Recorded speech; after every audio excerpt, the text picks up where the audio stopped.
الحمد لله رب العالمين والصلاة والسلام على سيد الأنبياء والمرسلين أما بعد فأعوذ بالله من الشيطان الرجيم بسم الله الرحمن الرحیم. الحمدللہ الفرقان پروگرام کے سلسلے میں عقائد کا بیان چل رہا تھا اور اس میں ہم نبی کریم صلی اللہ علیہ وسلم کی ذات پاک سے متعلق مختلف عقائد کا بیان کر رہے تھے.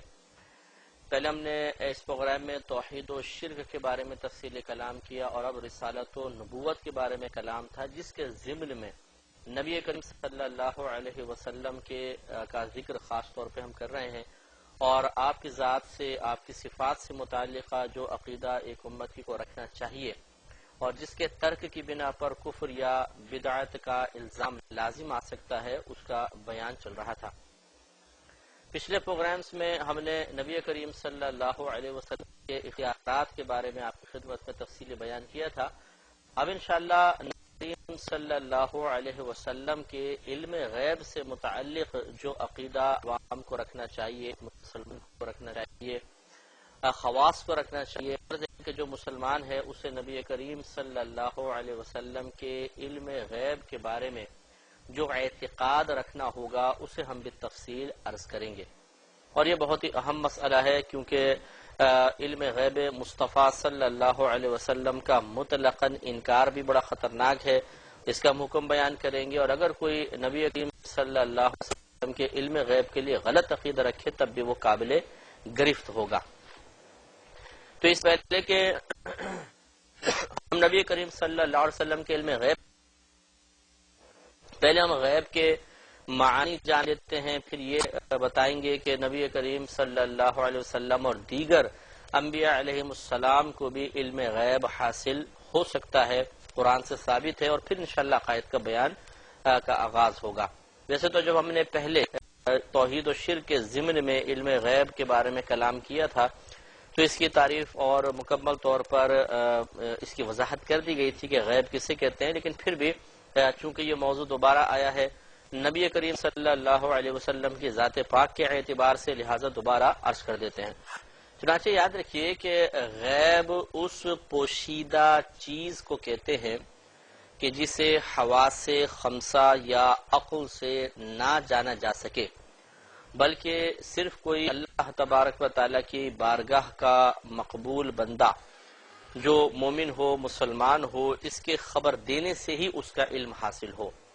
اب وہ بندہ چاہے نبی ہوں، چاہے صحابی ہوں، چاہے اللہ کے ولی ہوں، وہ جو خبر دیں گے پوشیدہ امور کی، ایسے پوشیدہ امور جن کو آپ حواس خمسہ یا عقل سے نہیں جان سکتے، اسے غیب کہا جاتا ہے. ہم نے دو لفظ استعمال کیے، حواس خمسہ اور عقل. پہلے حواس خمسہ لے لیں. حواس خمسہ حواس حس کی جمع ہے اور حس اس قابلیت اور صلاحیت کو کہتے ہیں کہ جس کے ذریعے ہم دوسری چیزوں کا علم حاصل کر سکتے ہیں. اور ہمارے جسم میں اللہ تبارک و تعالیٰ نے ایسی 5 صلاحیتیں رکھی ہیں. مثلا ہم دیکھ کر علم حاصل کرتے ہیں، سونگ کر علم یا کسی چیز کو جان لیتے ہیں، سن کر جانتے ہیں، چکھ کر جانتے ہیں یا چھو کر اس کا علم حاصل کر سکتے ہیں. تو یہ جو 5 حصے ہیں، اس کی حص کی جمع حواس ہے اور خمسہ عربی میں 5 کو کہتے ہیں، اس لیے انہیں حواس خمسہ کہا جاتا ہے. یعنی دیکھنے کی قوت ہے، سونگنے کی ہے، چکھنے کی ہے، سننے کی ہے اور چھونے کی قوت اور صلاحیت. اس کے ذریعے ہم دوسری چیزوں کا ادراک کرتے ہیں. اور عقل اس نور کو کہا جاتا ہے کہ جس نور کی برکت سے انسان اچھائی برائی میں، صحیح غلط میں تمیز کر سکتا ہے. تو عقل کوئی مادی شے نہیں ہوتی بلکہ ایک نور کا نام ہے. اب یہ الگ بات ہے کہ اس پہ اختلاف ہے کہ اس نور کا ٹھکانہ کہاں ہے، کیا قلب میں ہے یا ادھر دماغ میں، ذہن میں ہے، اس کھوپڑی کے اندر ہے. تو کہا جاتا ہے کہ یعنی زیادہ جمہور کا قول یہی ہے کہ دماغ میں عقل کا مستقر اور ٹھکانہ ہوتا ہے. ویسے عقل ایک نور ہے جس سے آپ صحیح غلط، اچھائی اور برائی کے اندر تمیز کر سکتے ہیں. تو اب معلوم یہ ہوا کہ غیب وہ چیز ہے کہ جس سے حواس خمسہ سے اور عقل سے نہ جانا جا سکے. یعنی آپ نہ اسے دیکھ کر جان سکیں، نہ سن کر، نہ سونگ کر، نہ چکھ کر، نہ چھو کر، نہ اپنے عقل کے نور سے اس کو جان سکیں عقلی اعتبار سے، بلکہ کسی اللہ تبارک و تعالیٰ کی بارگاہ کے مومن مسلمان مقرب بندے کی خبر دینے سے ہی اس کا علم حاصل ہوگا. مثال کے طور پر آپ جنت کو لے لیں. کہ جنت نہ ہم نے اس کو دیکھا، نہ ہم نے اس کی کوئی آواز سنی، نہ اس کی کوئی خوشبو ہے کہ ہم اس کو سونگھ کے اندازہ کریں کہ جنت ہے، نہ ہم نے جنت کو چکھ کر جانا ہے، نہ چھو کر جانا ہے، نہ اپنے نور عقل سے کوئی ایسے آلات ایجاد کیے ہیں کہ جس کی وجہ سے ہم جنت تک پہنچے، بلکہ ہمارے نبی کریم صلی اللہ علیہ وسلم کے خبر دینے سے جنت کا علم حاصل ہوا، لہذا جنت غیب ہوئی۔ اسی طرح دوزخ ہے، خود اللہ تبارک و تعالیٰ کی ذات ہے، وہ غیب الغیب ہے، عذابات قبر ہیں، قیامت کی نشانیاں ہیں، قیامت کے احوال ہیں، جنت کے تمام اور دیگر پوشیدہ امور کی خبر دینا، یہ سب کے سب غیب ہے، اور اس کا علم رکھنا علم غیب ہے۔ غالباً اس تعریف سے ہی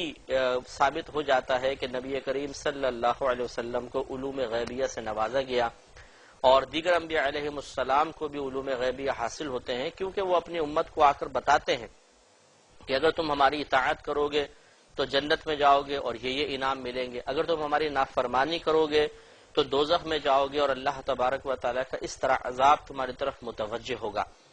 لہٰذا ہر نبی کے پاس علم غیب ہوتا ہے، اس لیے اس تعریف کی روشنی میں ہی آپ دیکھ لیجئے کہ علم غیب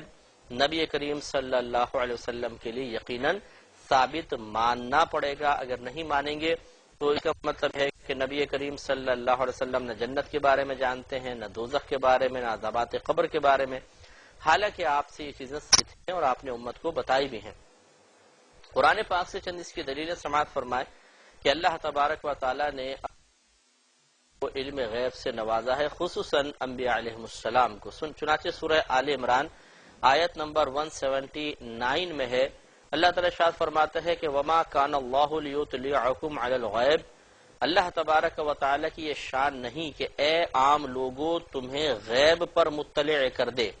ولکن اللہ یجتبی من رسلہ من یشاء، اور لیکن اللہ تبارک و تعالی اپنے رسولوں میں سے جسے چاہتا ہے اس کے لیے منتخب کر لیتا ہے،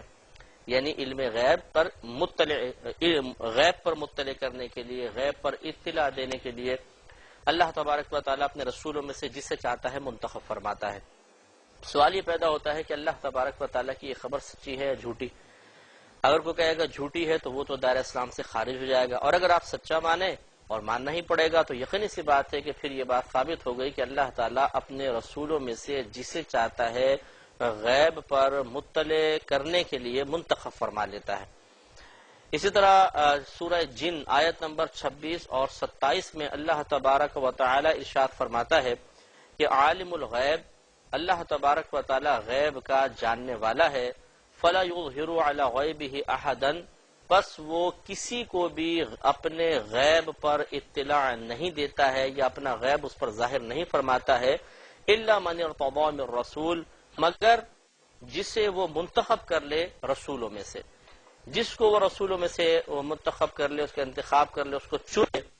غیب پر مطلع کر دیتا ہے، اس پر غیب کو ظاہر کر دیتا ہے، غیب کا اظہار ہو جاتا ہے۔ اس آیت سے بھی ثابت ہوا کہ انبیاء علیہ السلام کو اللہ تبارک و تعالی نے علوم غیبیہ کے دولت سے نوازا ہے۔ سورہ تکویر آیت نمبر 24 میں تو بڑا ہی نفیس بیان ہے،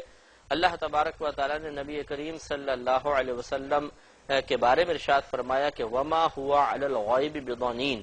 اور یہ نبی غیب بتانے میں، غیب کی خبر دینے میں بخیل نہیں ہے۔ تو آپ سوچئے کہ بخیل اسے کہتے ہیں کہ جس کے پاس اللہ تبارک و تعالیٰ کی کوئی نعمت ہو اور جس مقام پہ شریعت تقاضا کر رہی ہو، اللہ تعالیٰ اور اس کے رسول چاہتے ہوں کہ یہاں خرچ کرے، اس مقام پہ وہ خرچ نہ کرے۔ لہذا اس سے ضرور ثابت ہوا کہ بخیل وہ شخص ہوگا جس کے پاس نعمت موجود ہوگی لیکن وہ خرچ نہیں کر رہا ہوگا صحیح مقام پر۔ لہذا اگر اللہ تبارک و تعالیٰ معاذ اللہ ثم معاذ اللہ یوں فرماتا کہ یہ نبی غیب بتانے میں بخیل ہیں، تب بھی اتنا ضرور ثابت ہوتا کہ نبی کریم صلی اللہ علیہ وسلم کے پاس علم غیب ہے لیکن آپ دوسروں کو دے نہیں رہے، وسلم کے پاس علم غیب ہے لیکن آپ دوسروں کو دے نہیں رہے، جبکہ یہاں پر اللہ تبارک و تعالی نے ارشاد فرمایا کہ یہ نبی غیب بتانے میں بخیل نہیں ہے، نفی ہے۔ اس کا مطلب ہے کہ آپ خود بھی علوم غیبیہ کی دولت رکھتے ہیں بلکہ دوسروں کو بھی اس میں سے حصہ عطا فرماتے ہیں۔ لہذا امتی کو یہ عقیدہ رکھنا ہوگا کہ نبی کریم صلی اللہ علیہ وسلم کو اللہ تبارک و تعالی نے علم غیب عطا فرمایا، اور آپ کے واسطے سے، آپ کی برکت سے صحابہ کرام اور اولیاء اعظام اور دیگر عام امتیوں تک بھی وہ علوم غیبیہ پہنچ جایا کرتے ہیں، جیسے کہ ہمارا ذی شعور بچہ بچہ جانتا ہے کہ جنت ہے، دوزخ ہے، اللہ تعالیٰ ہے، قیامت ہوگی، اس کے وہ احوال ہوں گے۔ تو یہ علوم غیبیہ جو ہمارے بچوں کو حاصل ہوا، یہ نبی کریم صلی اللہ علیہ وسلم کے خبر دینے سے حاصل ہوا۔ سورہ یوسف آیت نمبر 102 میں اللہ تبارک و تعالی نے نبی کریم صلی اللہ علیہ وسلم کو مخاطب کرتے ہوئے ارشاد فرمایا کہ ذالک من انباء الغیب نوحیہ الیک، اے حبیب کریم صلی اللہ علیہ وسلم یہ غیب کی خبریں ہیں جن کو ہم آپ کی طرف وحی فرماتے ہیں۔ تو اس میں بھی صراحتاً ذکر ہے کہ اللہ تعالیٰ نے اپنے نبی کریم صلی اللہ علیہ وسلم کو علوم غیبیہ سے مالا مال فرمایا، علم غیب عطا فرمایا اور اس کی آپ کی طرف وحی فرمائی۔ چنانچہ اب نبی کریم صلی اللہ علیہ وسلم کے بارے میں علم غیب کے اعتبار سے کیا عقیدہ رکھنا چاہیے وہ ہم انشاءاللہ آپ کو آسان الفاظ تفصیل سے عرض کرتے ہیں، اور یہ ضرور بغور اس کو سماعت فرمائیں کہ خدا نخواستہ کہیں ہمارے عقیدے میں کوئی بگاڑ تو نہیں، کوئی اصلاح کی ضرورت تو نہیں، اور اگر بالکل درست عقیدہ آپ نے رکھا ہوا ہے یا درست عقیدہ آپ کو حاصل ہے تو اللہ تبارک و تعالیٰ کا شکر ادا کرنا چاہیے۔ تو پہلی بات تو یہ کہ اللہ تبارک و تعالیٰ نے جیسے کہ ہم نے آیات پڑھی اپنے حبیب کو یا اپنے رسولوں کو علم غیب پر اطلاع دی، اس کا مطلب یہ ہے کہ نبی انبیاء علیہ السلام کے پاس علوم غیبیہ کوئی ذاتی اعتبار سے نہیں ہوتے، یعنی یہ نہیں کہ وہ جس غیب کو جاننا چاہیں بغیر اللہ کے عطا کے توجہ کرتے ہیں ان کو معلوم ہو جاتا ہے، بلکہ وہی علوم غیبیہ ان کے پاس ہیں جو اللہ تبارک و تعالیٰ نے ان کو عطا فرمائے۔ جبکہ اللہ تبارک و تعالیٰ کے علم غیب کی شان یہ ہے کہ اللہ تبارک و تعالیٰ کو کوئی کسی چیز کا علم نہیں دیتا، وہ خود سب کچھ جانتا ہے۔ تو اللہ تعالیٰ کا علم ذاتی ہوا، اور انبیاء علیہ السلام اور خود ہمارے نبی کریم صلی اللہ علیہ وسلم کا علم عطائی کہلائے گا۔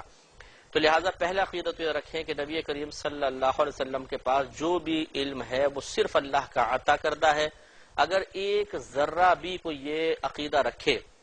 کہ ہمارے نبی کریم صلی اللہ علیہ وسلم کے پاس بعض علوم ایسے بھی ہیں جو اللہ نے عطا نہیں فرمایا، آپ کو خود بخود وہ علوم غیبیہ حاصل ہیں، تو وہ کافر ہو جائے گا۔